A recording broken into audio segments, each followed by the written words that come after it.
అనంతపురం జిల్లాలో ఓ రైతు బ్రతికున్న అధికారులు మాత్రం రికార్డులలో చనిపోయినట్టు చూపారు. దీంతో ఆ రైతు ప్రభుత్వ పథకాలకు దూరమై నష్టపోతున్నానంటూ రైతు తీవ్ర ఆవేదన వ్యక్తం చేస్తున్నాడు.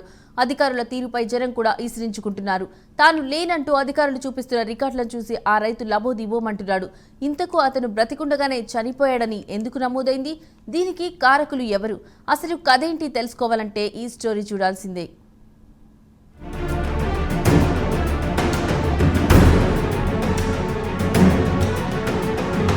ఇక్కడ చూస్తున్న రైతు ఎవరనుకుంటున్నారా?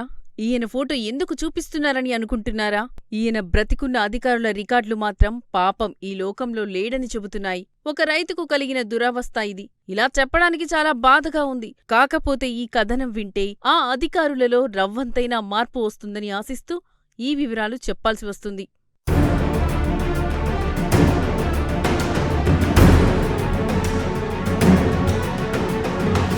అనంతపురం జిల్లా గుత్తి మండలం వన్నెదొడ్డి గ్రామంలో ఆరేటి నరేష్ అనే రైతు రంగయ్యకు 4 సంతానం కావడంతో ఆస్తి పంపకాలలో భాగంగా తన కుమారుడైన నరేష్కు గత వైసీపీ ప్రభుత్వంలో 2023లో 3.5 ఎకరాల పొలం రాసిచ్చాడు. ఇందులో భాగంగా వ్యవసాయం చేసుకుంటూ కొత్త పాస్బుక్లు కూడా తీసుకున్నాడు. అప్పటిలో రైతు భరోసా, పీఎం కిసాన్ పథకాలకు అర్జీ పెట్టుకున్నాడు. ప్రతిసారి రిజెక్ట్ కావడంతో అధికారులకు తెలిపాడు. అధికారులలో ఎలాంటి స్పందన రాకపోవడంతో తనకు వైకాపా పాలనలో న్యాయం జరగదనుకుని వదిలేశాడు.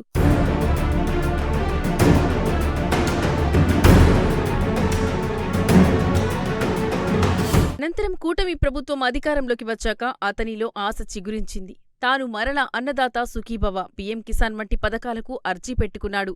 టోల్ ఫ్రీ నెంబర్ 155251కు కాల్ చేశాడు.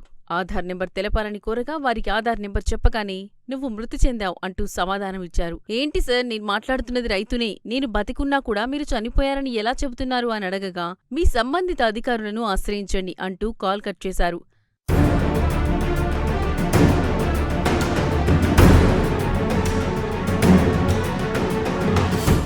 రైతు ఒక్కసారిగా కంగుతిన్నాడు. అంతే, ఇంకేముంది, బ్రతికున్న వ్యక్తిని అధికారుల లెక్కల్లో చనిపోయినట్లుగా పేర్కొనడంతో రైతు కుటుంబం లబోదిబోమంటూ అధికారులను ఆశ్రయించారు. ఎన్నిసార్లు అర్జీలు పెట్టినప్పటికీ అధికారులు ఎవరూ స్పందించకపోవడంతో మరోసారి ప్రయత్నంలో భాగంగా మంత్రి నారా లోకేష్ ప్రారంభించిన వాట్సాప్ గవర్నెన్స్లో అన్నదాత సుఖీభవ సేవలను ఎన్నుకున్నారు. ఇందులో కూడా ఆ సేవలో రిజెక్ట్ అని రావడం, సిఆర్ఎస్ పోర్టల్లో రైతు మృతి చెందినట్లు ఉందని నిర్ధారణ తెలపడంతో తాను అనేక పథకాలు కోల్పోయానని రైతు ఆవేదన వ్యక్తం చేస్తున్నాడు. ఇక ఏం చేయాలో దిక్కుతోచక మీడియాను ఆశ్రయించానని తెలిపాడు. సార్, అనంతపురం జిల్లా గుత్తి మండలం వన్నెదొడ్డి గ్రామం సార్. నా పేరు ఏ నరేష్ బాబు సార్. మా నాన్నకు 4 కొడుకులు సార్. మా నాన్నగారు వారసత్వంగా వచ్చే ఆస్తిని 3.5 ఎకరా నాకు రాసి ఇవ్వడం జరిగింది. ఆ 3.5 ఎకరాను ఇన్పుట్ సబ్సిడీలు కానీ పీఎం కిసాన్ కానీ ఏమైనా వస్తుందేమో అని చెప్పేసి నేను పోయినసారి సచివాలయంలో అప్లై చేసినాను 2-3 సార్లు. 3 సార్లు తంబుగానే పెట్టొచ్చినాను. సరే, ఈసారి ఏమైనా లిస్ట్ వచ్చిందేమో అని చెప్పేసి అగ్రికల్చర్ ఆఫీసర్ని అడిగితే మీరు పేరు అయితే క్యాన్సిల్ అయినట్లుందినా, ఎందుకైందో ఏమో తెలియదు అన్నారు. సరే, ఎందుకు క్యాన్సిల్ అయిందిలే అనుకుంటే హౌస్ హోల్డ్ మ్యాప్ నీది మీ నాంది ఒకటే ఉంది, ఒకరికి మాత్రమే వస్తుంది, వేరే వాళ్ళకి రాదు అని చెప్పినారు వాళ్ళు. నేను ఎందుకులే అని చెప్పుకొని టోల్ ఫ్రీ నెంబర్ కాల్ చేసినాను. 155251కి ఫోన్ చేసినాను. ఫోన్ చేస్తే వాళ్ళు ఆధార్ కార్డ్ నెంబర్ చెప్పు డీటెయిల్స్ ఇచ్చారు. సరే, నేను ఆధార్ కార్డ్ నెంబర్ కొడితే చనిపోయినట్లా వారు నిర్ధారించినారు వాళ్ళు. ఎందుకు సార్ మీరు ఇట్లా చెప్తున్నారు సార్, నేనే సార్ ఆ వ్యక్తిని అంటే, నువ్వు ఆధార్ కార్డ్ నెంబర్ మాత్రమే చెప్పినావు,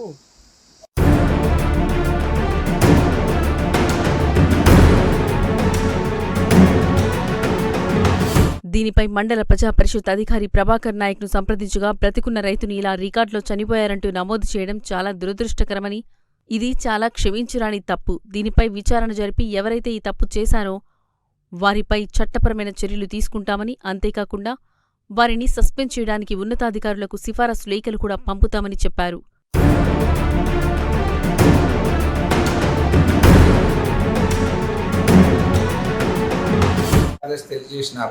అయితే ఇది ఎక్కడ పొరపాటు జరిగింది, ఎక్కడ మున్సిపాలిటీస్లో కూడా ఈ రిజిస్ట్రేషన్స్, బర్త్ రిజిస్ట్రేషన్స్ ఎక్కడ చనిపోయినా ఎక్కడ పుట్టినా కూడా రిజిస్ట్రేషన్ చేసే అవకాశం ఉంటుంది. Anywhere municipality, anywhere district head quarter కానీ ఎక్కడైనా.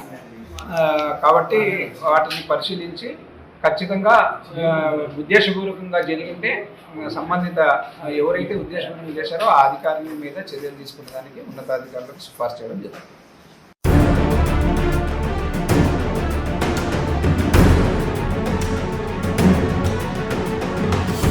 ఏది ఏమైనప్పటికీ బ్రతికి ఉన్న రైతును రికార్డులలో చంపివేయడం గ్రామాల్లో తీవ్ర చర్చనీయాంశమైంది.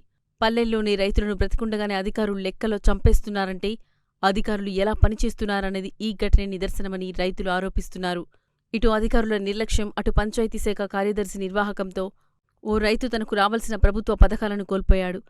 ఇప్పటికైనా ఈ ఘటనపై జిల్లా ఉన్నతాధికారులు స్పందించి బ్రతికున్న వ్యక్తిని చంపినట్టుగా రికార్డులో నమోదు చేసిన వారిపై చట్టపరమైన చర్యలు తీసుకుని రైతు అన్ని ప్రభుత్వ పథకాలకు అర్హుడయ్యేలా రైతుకు న్యాయం చేయాలని రైతు కోరుతున్నాడు.